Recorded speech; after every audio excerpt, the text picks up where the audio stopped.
Hello, ladies and gentlemen, and welcome to the Discriminating Gamer. Say, is your name Wi-Fi? Because I'm feeling a connection here. Ladies and gentlemen, today we're going to go ahead and take a look at the top 10 real estate hog games of all time.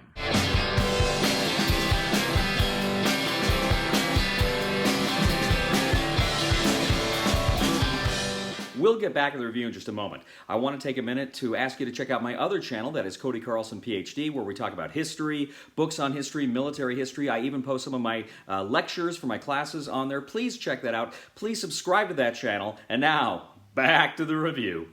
Well, ladies and gentlemen, welcome to our top 10 real estate hog games. This is games that take up table space. How much table space do these games take up? Now, normally when I do a top 10 list, I kind of rank them on fun, how much fun they are. Here, I'm rating them on how much table space they take up. Now, this is not a scientific estimation. I haven't gone through and measured every game I played. I'm just kind of thinking through my experiences, which games do I think take up the most table space that I play. And I will tell you right now, I'm sure there are a ton of games you can tell me that have this problem that I haven't played, and feel free to chime in with those. But these are, in my experience, the most games I have played, the games that I played that take up the most tabletop space. Let me go ahead. I'm just going to start with a few honorable mentions here.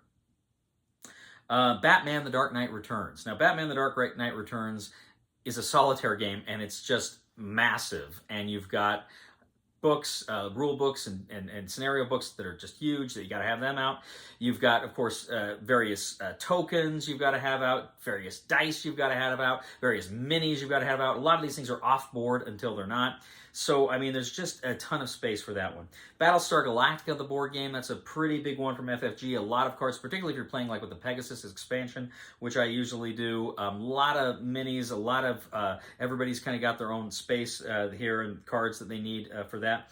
My Father's Worker placement game, an app, so you got to have, you know, like the iPad out. It's got a ton of stuff in there too. Those are my honorable mentions. Now we're going to go ahead and get to the nitty gritty here.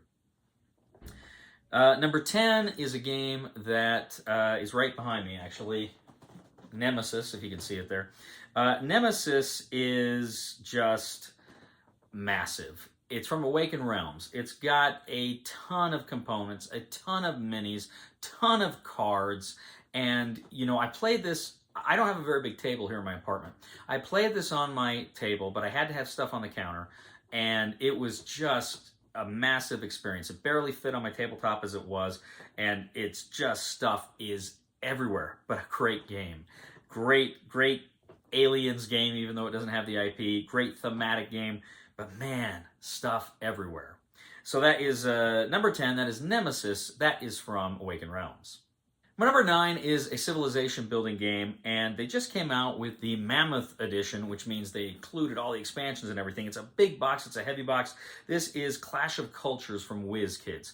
So this box is, like I said, the box is huge, but you need, especially if you're playing 4-player, you need a big giant surface to play on, because you've got these big tiles that are going to come out. But again, you've got a ton of cards. You've got, you know, a ton of components. You've got these minis. And you've got these player boards that have cubes that you're going to be moving stuff on. And so it is just freaking huge. A ton of stuff there, but a great civilization building game. One of the all-time great civilization building games. So that is number 9. That is Clash of Cultures from WizKids. My number 8 is also a civilization building game. And this is Mosaic from Forbidden Games. Mosaic is massive. Mosaic is just gigantic. You've got the game board, and I'm talking about kind of I think I've got the deluxe edition here. And the game board itself is just huge. But then you've got spots for different cards. You've got, I think, like 5 or 6 different decks of cards that you're going to be collecting. But kind of the engine of the game is, as you're increasing your civilization, you are actually collecting cards and creating kind of a card tableau. And you're collecting a ton of cards over the game.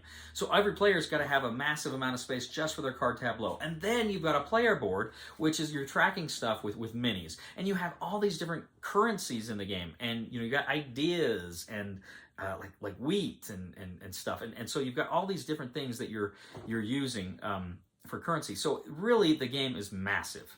It's just massive. We played this for the first time there at Nate's house, and he has got a good sized table, and everything barely fit. It was so massive. Great game, but that is my number 8. That is Mosaic from Forbidden Games. My number 7 is a game that came out last year. I can't remember exactly when it came out last year. But I think I played it, maybe it was earlier this year, come to think of it. I can't remember. But anyway, I played it not too long ago. But this is a game that is so big, it was intimidating. I played it solo, and this is ISS Vanguard. ISS Vanguard, also from Awakened Realms. This game, you have to have like a kind of a flip book, which is the planets that you go to. And around the flip book, again, you've got cards, you've got player boards for the characters that are out, you've got, some minis, you've got various tokens and cubes and whatnot. And then you've also got, like I say, you got various card decks, but then you've also got, that's just one part of the game. Then the other part of the game is you've got to do ship management. So you have a binder with places to keep cards, you get casualties and they get sick and you put them in there. And so there's a lot of stuff that happens here with ISS Vanguard. And it's just massive. And I got this game out, and by the time I had it set up, it took a while to set up. And so I played it, and then I thought, well, I'll clean up. I'm like, but I wanted to play it again pretty soon. I'm like, I can't go through that cleanup and takedown again. So I left this on my table for a few days while I played through them, because I just played a few scenarios, but I left it out there because it just was too big to take down. So it was like the Batman Dark Knight game. I left that out for like 4 or 5 days because I just didn't want to take it down and set it back up again. Massive game here, though, ISS Vanguard, and great game of space exploration and planetary exploration, but man, a lot of stuff. That is number 7. That is ISS Vanguard from Awakened Realms. My number 6 is Star Wars Rebellion. Star Wars Rebellion is massive. It's a huge board. You have got then you've got player boards, the kind of, where you keep your characters. You got these cardboard standees, a ton of cardboard standees, ton of tokens, and then the various card decks, and then you've got also the decks for trying to discover where the planets are, and you're trying to do that. But you've always got a ton of stuff, mountains of minis in this game. This is a huge game, but oh my gosh, what a bear to set up, and how much real estate this takes. Again, this is one that fits on my table, but I usually get out some like trays to put my player board on, just because it's so big. Love Star Wars Rebellion. Fantastic game, but man, it is a big game. So that is number 6 at a Star Wars Rebellion from Fantasy Flight Games. My number 5 is another IP game here, and this one is massive because you actually build the board as you are playing it. That is to say, you've got tiles and pathways that you build as you're playing it. This is Star Trek Ascendancy. Star Trek Ascendancy is massive. Star Trek Ascendancy is a massive game. Now, it is a great Star Trek game, and it's a great civilization building game. It's a lot of fun, but man alive, you've got tiles, and you've got the connecting tiles and the world tiles. You've got your own player aids, which have dials for you to keep information on. You have got various decks of cards that you're playing with in this game, and then of course you have all your minis that you're playing with here. And I go down last few times I've gone down to Salt Lake, we played this on these big round tables, and again, we're just barely fitting everything on these tables. It's just incredibly massive. And again, don't play this on a tiny table. You're going to want a massive table. But that is Star Trek Ascendancy. That is from Gale Force 9, and that is my number 5. My number 4 is a game that I have not played in a long time. I played it down in Texas, I remember, once with Chris. So it's probably been at least 3 or 4 years. But this is Eldritch Horror from Fantasy Flight Games. Eldritch Horror, again, you've got a big board, but you've got all of these standees, you've got all these monster tokens, you've got all of these various card decks, and with each expansion it's like there's more card decks and there's more stuff coming out. I've got everything in 2 boxes. I actually don't think I have everything for this game, but I got a lot for this game, and it's like in 2 boxes. It is massive. I could have included Mansions of Madness here on this list, but it seems like when you're actually in the middle of gameplay, it seems like Eldritch Horror just has more on the board for that, whereas Mansions of Madness, you can keep a lot of things just off to the side. But man, Eldritch Horror is a massive game that's from Fantasy Flight Games. That is my number 4. My number 3 is a fantastic game, and I know they're coming out with a reprint that includes I think it includes all the expansions to it. I'm not 100% sure, but I think it's going to have all the expansions to it. And I think they're going to do a crowdfunding on this. If they haven't already, by the time I put this up, they will be shortly. But this is another game from Gale Force 9. This is Firefly, the board game. Firefly, the board game is fantastic. If you love the TV show, you're going to love this game. If you haven't seen the TV show, I think you'll still like this game. But it is a long game. You got to be prepared for that. And I got to tell you, this is a massive real estate hog. In fact, for a long time, I was thinking this was probably my biggest real estate hog. It's just got, again, card decks. All the locations you go to, there are cards.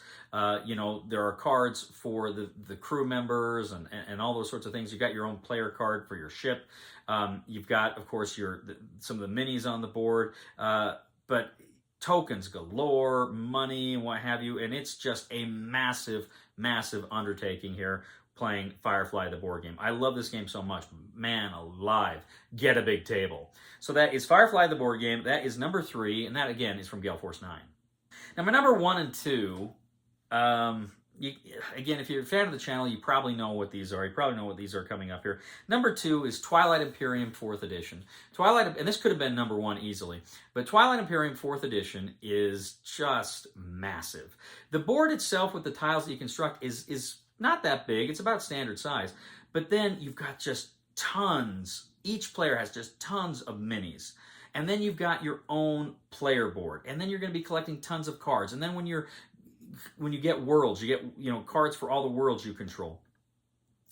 And then you, of course, have your victory conditions track with a bunch of cards next to it. It's just exhausting how big this is. And then, of course, with the expansion, with the Prophecy of Kings expansion, it just so much more is added here. It's just big. The last time I played this, we played it on 2 tables. We had the table for the board. We had a table for a lot of the cards and a lot of the victory track, and for playing combat. We all did that on a separate table because it's just too massive. But a great epic space opera epic. I just love this game so much. So that is Twilight Imperium 4. That is my number 2 Fantasy Flight Games, and it's massive. Okay, my number 1. Like I said, the Twilight Imperium gave it a run for its money. But when I play this, my number 1, I've never played a game of this on one table. I've played it often on 2 tables, sometimes 3 or other surfaces, because you've got to kind of have a massive table for the board. You've got to have a good sized table for the 2 combat systems that are 2 combat charts that are going on, and then you need a good sized player space for each player, kind of managing their own affairs. And this is, again, you probably got me here. Also happens to be my favorite game of all time, War Room. War Room from Nightingale Games, Larry Harris. This game is just freaking huge. And like I say, hands down, one of the biggest board games I've ever played. And one of the reasons why it's so big is I got the deluxe version. So I got the giant mat. If you play the actual board, the little board's smaller, but play with the actual mat, which, as I say, is just freaking huge. And we've got the staves you can push stuff on. It's cool. But again, you've got all of the plastic units everywhere. You've got to keep track of your own cards. You've got a little kind of card holder that can keep track of what's yours and not. And it's just big. Just a ton of stuff you've got to manage on your side for each individual player. But the game itself is just massive. And like I say, if you play this game, make sure you have got a lot of space. You will need it. So that is my number 1 board game hog of all time. That is War Room. That is from Nightingale Games. Well, ladies and gentlemen, thank you once again for joining us today on the channel. Now, like I say, these are board game hogs of my experience, but in your experiences, what have been some of the biggest board game real estate hogs that you own or you have played? I'd be interested to hear. I know there's some Euros out there that are massive. And some war games out there that are massive. So please let me know, what games do you have that take up the most real estate on your tables? I'd be very interested to hear some of those games, and probably avoid them. It's funny, though, because some of my favorite games War Room, Twilight Imperium. They are massive board real estate hogs. So please go ahead and let me know what you think. Please subscribe to the channel. Please like us on Facebook. Follow us on Twitter. Please leave a comment here on YouTube, on Board Game Geek, on Facebook, on Twitter. We really appreciate that. And please check out my other channel. That is Cody Carlson, PhD, where we talk about military history, books on history, fun things like that. We really appreciate that quite a bit. And I personally really appreciate it if you subscribe to that. And then also, of course, we'd ask you to... please leave a thumb to this video. I'll probably post it in the forums on BGG. Please leave a thumb for us there. We'd appreciate it. And if you really like the channel, please consider clicking on the super thanks button here on the YouTube page and making a contribution. That would help us out a lot, and we would thank you very much. You know, ladies and gentlemen, I had a real estate agent who promised that she would give you an abacus with every deal. But I wouldn't count on it. Somebody help me on my feet again, and I don't know where I'm going, and I don't know where I've been. Please somebody help me on the solid ground. It's a long time, and I'll be dying. Once a year I wind up in the band. God knows that I love to fight, but I don't ever win. It's a fine line to damnation, but God let me in.